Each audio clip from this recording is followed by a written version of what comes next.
अरे ही गौआ में करी चाहे फाके बलम, अब बम्बैया न जाऊ मोरे बाके बलम, बम्बैया।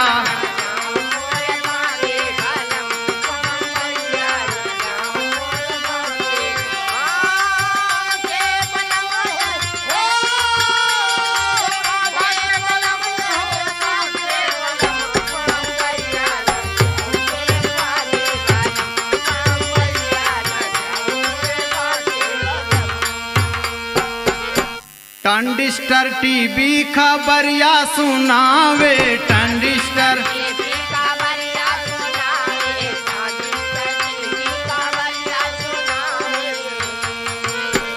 पढ़ के अखबार प्रधान जी बतावे, पढ़ के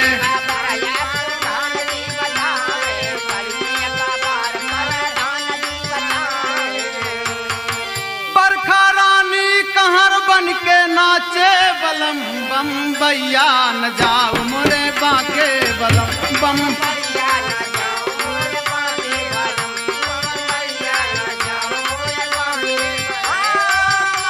बलम, ओ बाके बलम, बाके बलम, बम्बैया न जाऊ मोरे बाके बलम, बम्बैया न जाऊ मोरे बाके बलम।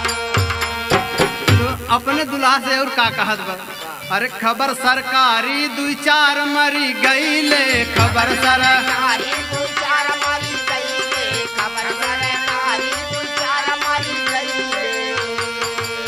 कलुआ बतावई हजार बही गईले, कलुआ बतावई हजार बही गईले, कलुआ बतावई हजार बही गईले। चर्चा लो गए करैना के नाके बलम, बम्बैया न जाऊ मोरे बाके बलम, बम्बैया न जाऊ मोरे बाके बलम, बम्बैया न जाऊ मोरे बाके बलम, ओ बाके बलम, बाके बलम, बम्बैया न जाऊ मोरे बाके बलम, बम्बैया न जाऊ मोरे बाके बलम। दुल्हनिया अपने दुल्हा से कहा था कि चेंबूर शहर में पहाड़ धस गया सैया, इतनी विपद बा वहाँ मत जा। अरे चेंबूर में सुनली पहाड़ धसी गईले, चेंबूर में सुनली पहाड़ धस गईले,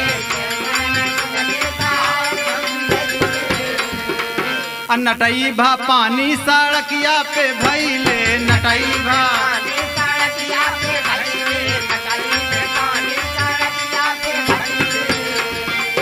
खड़ी लोकल की पहिया बछा पे बलम, बम्बैया न जाऊ मोरे बाके बलम, बम्बैया न जाऊ मोरे बाके बलम, बम्बैया न जाऊ मोरे बाके बलम, बाके बलम, अरे हो बाके बलम, बम्बैया न जाऊ मोरे बाके बलम, बम्बैया न जाऊ मोरे बाके बलम। दुल्हा तनी से बोल देहन कि तोहका हम साड़ी ओड़ी सब लिया दे भाई, सोने की चैन वैन सब बन जाए, परदेश जाए दे। तो दुल्हनिया बड़ी दुखी का कहा, अरे चाही ना हमका झुमका सिकरिया, चाही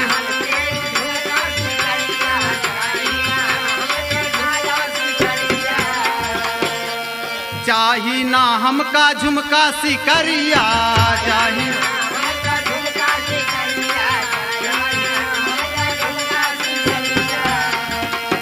रेशम की पहिरब ना चोली चुनरिया, रेशम की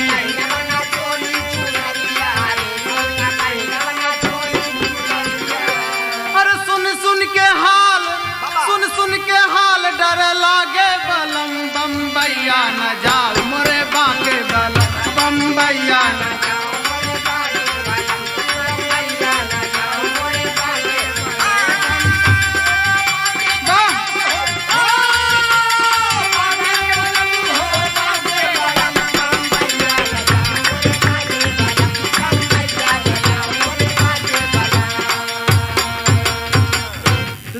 कहता है कि जब से शिव मुहूर्त चला गए चिट्ठी उठी भेजे ना कहूँ मत जा।